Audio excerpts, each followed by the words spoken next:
এটি বিগত সালের পুলিশ এক্সামে এসেছিল। ৭৮ লিটার মিশ্রণে স্পিরিট ও জলের অনুপাত ৭:৬।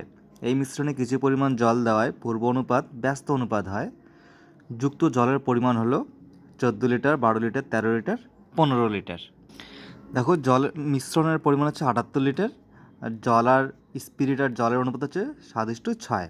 এবার কিছু পরিমাণ জল দেওয়ার পর পূর্ব অনুপাতটা ব্যস্ত অনুপাত হয়, মানে এই অনুপাতটা পাল্টে যায়, 6:7 হয়। তাহলে কত পরিমাণ জল যুক্ত করা হয়েছে? স্পিরিট আর জলের অনুপাত কত? 7:6।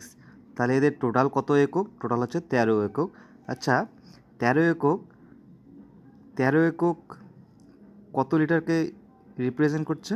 ৭৮ লিটারকে। মানে 13 একক হচ্ছে ৭৮ লিটার। তাহলে 1 একক কত হবে? 6 লিটার। তার মানে আমাদের এখানে আছে 7 একক, মানে 6×7 42 লিটার হচ্ছে আমাদের স্পিরিট, আর 6×6 36 লিটার হচ্ছে আমাদের জল। তাহলে স্পিরিট আছে আমাদের ৭৮ লিটারের মধ্যে আছে 42 লিটার, আর জল আছে 36 লিটার।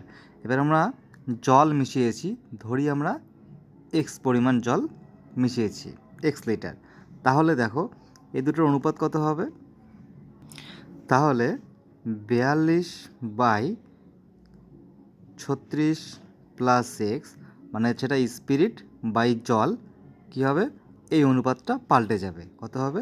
7/6 ছিল, এটা হবে 6/7।